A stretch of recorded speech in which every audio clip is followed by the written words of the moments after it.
মানুষ এই রাষ্ট্রটা যুদ্ধ করে পতন করেছে। আমাদের পূর্ব প্রজন্ম তারা যুদ্ধ করেছেন, লড়াই করেছেন, রক্ত দিয়েছেন, একটা রাষ্ট্র পতন করেছেন। ভারত সেই যুদ্ধে তাদের নিজেদের স্বার্থেই বলেন, নিজেদের যে বিদেশ নীতি, তাদের এই অঞ্চলে তাদের যে স্বার্থ, সেই অনুসারেই তারা আমাদের পাশে দাঁড়িয়েছিল। বাংলাদেশের মানুষ তার জন্য ভারতের জনগণকে ধন্যবাদ জানিয়েছে, এখনো জানাচ্ছে, ভবিষ্যতেও জানাবে। কিন্তু ভারত রাষ্ট্র মনে করেছে এই রাষ্ট্র তারা তৈরি করে দিয়েছেন, কাজে এইটা তাদের পকেটে তাবে থাকবে।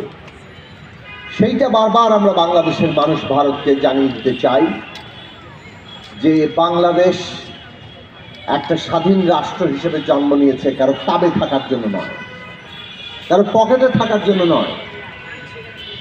এবং এইটা বাংলাদেশের মানুষ যে মনে করে, সেটা আওয়ামী লীগ নানানভাবে এই ভারতকে বন্ধু রাষ্ট্রের নাম করে যা কিছু তারা করেছে, এত সত্ত্বেও মানুষ কিন্তু সেটা গ্রহণ করেনি। ভারতের শাসকদের বলবে এটা আপনারা বুঝে নিতে পারেন, এইটা যতক্ষণ না বুঝতে পারবেন ততক্ষণ পর্যন্ত আপনারা খাবেন। এইটা যেদিন বুঝবেন সেই দিন এই অঞ্চলে শান্তি প্রতিষ্ঠা হবে। বাংলাদেশের সাথে মর্যাদার ভিত্তিতে সম্পর্ক করার জন্য আপনাদের প্রস্তুতি তৈরি হবে, সেইটা খুব দরকারি। বাংলাদেশের মানুষ 5ই আগস্ট আবার নতুন করে ঐক্যবদ্ধ হয়েছে যে আমরা মৌলানা ভাসানী যে কথাটা স্পষ্ট করে ফারাক্কা লং মার্চের সময় বলেছিলেন যে ওই দিল্লির গোলামি করার জন্য আমরা পিণ্ডির জিঞ্জির থেকে মুক্ত হইনি, পিণ্ডির জিঞ্জির থেকে মুক্ত হয়েছে একটা সার্বভৌম রাষ্ট্র হওয়ার জন্য। কাজে দিল্লির গোলামি বাংলাদেশের মানুষ গ্রহণ করবে না।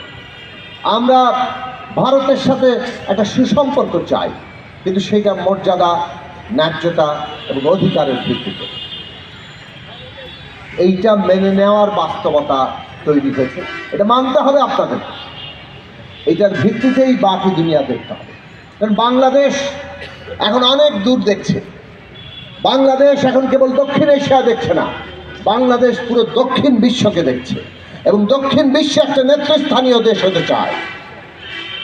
এবং সেইটার যে অনুপ্রেরণা আমাদের জনগণ তৈরি করেছেন, ফেলানির ঝুলন্ত লাশ প্রতিদিন আমাদের সেই অনুপ্রেরণাকে জাগিয়ে রাখে। ফেলানির ঝুলন্ত লাশ আমাদের বাংলাদেশের আগামী দিনের পথ চলার নির্দেশনা দেয় যে কিভাবে আমাদের অভ্যন্তরীণ এবং বিদেশ নীতি তৈরি করতে হয়। এই কথা আমাদের দেশের মনে রাখা দরকার, অত্যন্ত সচেতনভাবে মনে রাখা দরকার।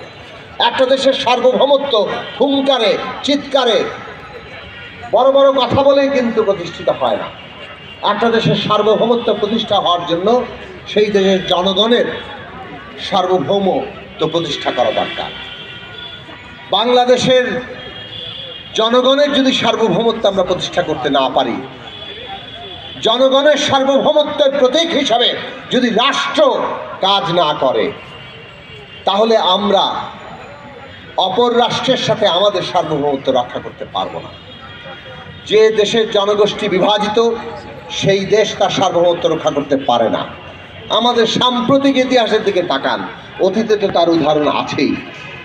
এই যে সারা দুনিয়ায় আমরা দেখছি যে দেশের জনগোষ্ঠী নিজেরা বিভক্ত, তারা তাদের সার্বভৌমত্ব এবং স্বাধীনতা হারাচ্ছে। এখন নিজের দেশের জনগোষ্ঠী বিভক্ত হয় কেন? কারণ ওই যে জনগণের সার্বভৌমত্ব এবং রাষ্ট্র যে জনগণের সার্বভৌমত্বের উপর দাঁড়িয়ে থাকে, এইটাকে অস্বীকার করা হয়। এইটার প্রকাশ কি?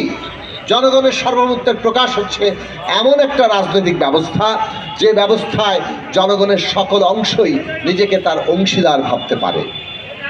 বাংলাদেশে শেখ হাসিনা এমন একটা ব্যবস্থা 15 বছরে কায়েম করেছে যে সবাইকে তারা নিজেরা, তাদের বসংবদ্ধের বাইরে সবাইকে তারা রাজনৈতিক ব্যবস্থার বাইরে ছুড়ে দিয়েছে।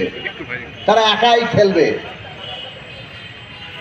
কিন্তু মনে রাখবেন যে কেবলমাত্র শেখ হাসিনা 15 বছরে এটা তৈরি করেছে তা না। এই দেশে 72 সালে যে সংবিধান, তার যে ক্ষমতা কাঠামো তৈরি হয়েছিল সেইটা, এবং সেই থেকে আমাদের রাজনৈতিক ব্যবস্থা 53 বছর ধরেই এমন অবস্থায় ছিল যে যারা ক্ষমতায় যায় তারা পুরোটা মালিক বলে নিজের পকেটে ঢুকিয়ে ফেলে, বাকি সবাইকে ছুঁড়ে ফেলে দেয়।